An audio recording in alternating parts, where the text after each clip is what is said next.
IDS 302. Welcome to Module 3, Video 1. I'm really discombobulated this morning, as I've been a couple days, for various reasons we won't get into. However, suffice to say, this video is going out on Tuesday, July 13th. It is about 1:47 here in Milwaukee. I am at a real nice, it should be a Starbucks, because everybody likes Starbucks. I know I got a lot of Starbucks baristas. But Collectivo right here at McKinley Marina on the lakefront, this is the Malibu of the Midwest. So that's where I am. And I thought they would have Wi-Fi. Instead, I'm hooked up to my phone here, and on my laptop, I'm on some unsecured Wi-Fi that's stealing everything I got probably right now as we speak. So anyhow, let's roll into Module 3. I do have notes, so here you guys go. I'm going to include a couple of links of research and studies that I think resonate with us as better consumers of knowledge, right? The first one, I think, is about what a tiny bone tells us about Neanderthal thinking, okay? I mean, so it's here from CNN, I guess, and it's talks about how they extrapolate from the tiny bone some things about Neanderthals that we might have not thought about in terms of their intelligence. And, we say somebody's a Neanderthal, that's supposed to be like a pejorative term for, not high up on the evolutionary chain or something.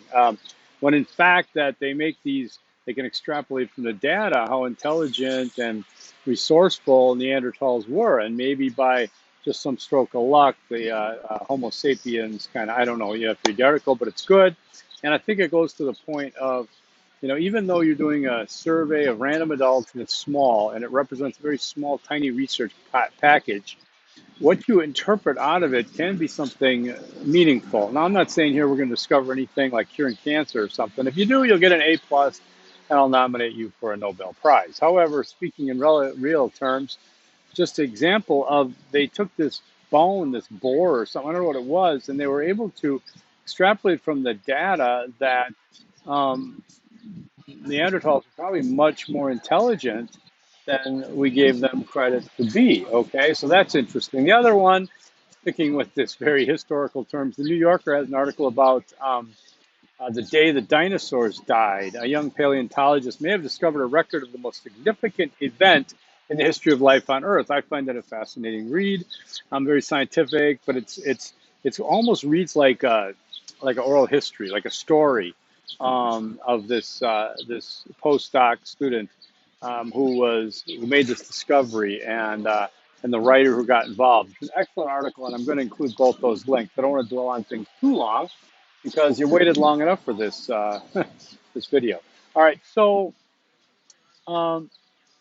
learning materials this time. We got chapter 7, 8, and 9 here in the book. Okay, chapter 7 is approximately 10 pages. Chapter 8, 15. Chapter 9, 8. Introduction to interdisciplinary research, obvious reasons. Important methods of integration, obviously very important, and describing interdisciplinary and integrative learners. These are important aspects. Again, I'm not going to go through it too much. It's required reading insofar as you want to be an interdisciplinarian, okay?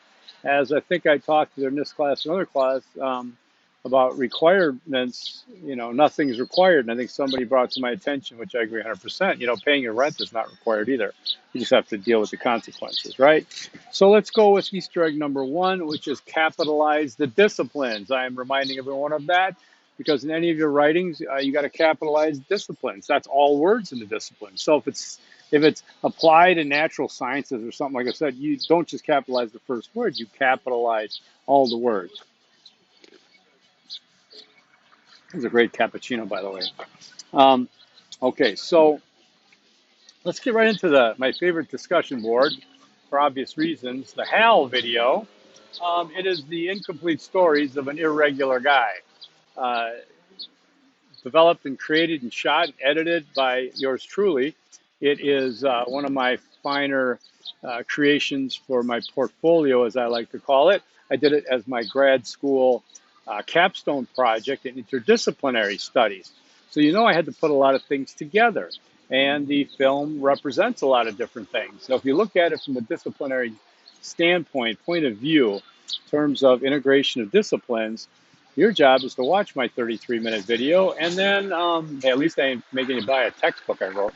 And then on the discussion board to articulate 3 disciplines, I think it is, that you spotted. What do you mean I'm not logged in? Oh no, I thought I was logged in. I'm telling you, they're stealing all my info as we speak. Okay, because my laptop says Wi-Fi. I got the Mac, I mean the iPad on off my phone. Okay, so module 3, identifying disciplines. So discuss the disciplines that you identify and then respond to your peers. 2 responses, 30 points for the main post, 5 for each of the other 2. I'm endeavoring for originality here, okay? I guess I wrote this. I have in mind 2 disciplines which are the best for this exercise.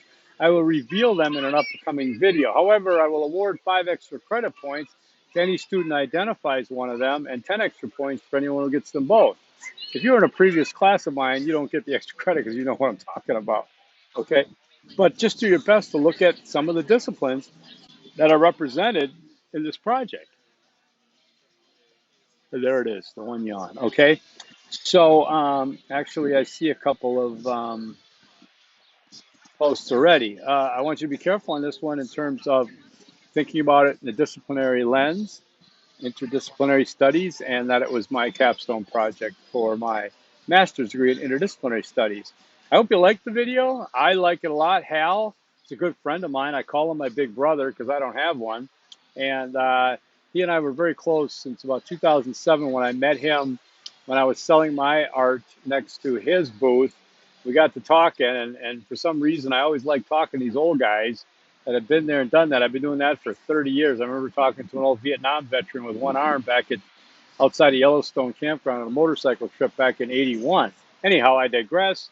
Hal is a great artist, and he's been on the fringe for a while, but he's got some stories to tell. And I used to go over to his house and sit outside. We'd smoke cigars, and he'd smoke something else, and we do some shots of Jack Daniels, and he'd tell me all these stories, and got to the point where it was like, Hal, I got to do a video on you, got to do a movie, man, and got to write something. And finally came time to give it a shot, and we did it. He's unscripted. He is very articulate in how he does the stories, and I think I was pretty good in putting the video together. Anyhow, okay, so remember that the disciplines are going to be capitalized, the ones you write, all right? Okay, you just start, okay. And be careful in what a discipline is, an academic discipline. Instead of an occupation or an adjective, okay? You don't say, I am interdisciplinary. I'm an interdisciplinarian. That's a noun. Interdisciplinary is adjective. You don't say that a priest is religious studies, because he's not. He or she, whatever religion, whatever the leaders are there, it's not. Religious studies is an academic discipline. Yes, there are probably clergy and pastors now who have degrees in religious studies and especially theology and things like that. But they're not necessarily religious studies because of their occupation, right? So, a doctor's an occupation. It's not a discipline of medicine, right? So think of it, make sure you're thinking in terms of disciplines and then occupations, right? Okay? So that's a very important thing I want you to remember, all right? And that leads me to Easter egg number 2. Be sure that your discipline is a discipline, okay? And that it's not an occupation. You're not describing a person, you're trying to describe a discipline, a silo of learning, a box of separate ideology, concepts, theory, methodologies, right? It's starting to rain, the spikes. I gotta do another video after this. My laptop's getting wet. I thought I was under a tree. Okay, okay, there's a new due date sequence for a lot of things. Keep in mind, I'm pushing things towards the weekend where you like it. If you wait to the weekend to do the work, though, it's on you, okay? These papers, these step papers especially, they are difficult, okay? You should not be starting to write them on a Sunday, all right? should not be, because then what happens, you get sick or something, and you tell me, I got sick, I started this. You should be doing it during the week. You should be doing an outline, considering it. Do your outline. Think about it. Dig up some sources. Put it together over the weekend. Um, and I want you to step up your sources. By the way, the first papers have been really good. I'm really impressed with it, as you work on that. But I want you to make sure you're stepping up your game now in sources. They should be, um, uh, uh, uh, drawing a blank, too many people here, distracted. They should be peer-reviewed scholarly sources. You get them off the library. If you go to the library website at ASU and log in, and you'll notice when you do a search, on the right side, you should be able to filter it for peer-reviewed, okay, and academic journals. That's the best place you can get that, okay? Academic journals are the best place to get sources, all right? And I'd like you to step up your game with that. Now, I am going to, oh shit, that's, I'm just getting pissed at a fly, excuse me, and I spilled coffee all over the place. Yeah, that's what happens. You mess with Mother Nature. Okay. Why does he like me? I got a cup of coffee. I got no food. All right, so I think I'm going to call it on this one pretty short. I leave here on Saturday morning, so I'll probably do another video from Phoenix on Saturday. But I really want to get into step 2 and talk about it, okay? But, double check your due dates. And I think if I look at this, let me see what grades, let me see what step 2 here is happening. Step 2 is due on Sunday. Step 1, a few people turn them in. So you got module video 1, video 2, the discussion board, and then the quiz and Tanner step 2. If you have any questions, concerns, or comments, you please send them to me, okay? I got to get out of the rain now. This sucks. Got another video. Did I do Easter egg number 3 yet? I did not. Easter egg number 3 is...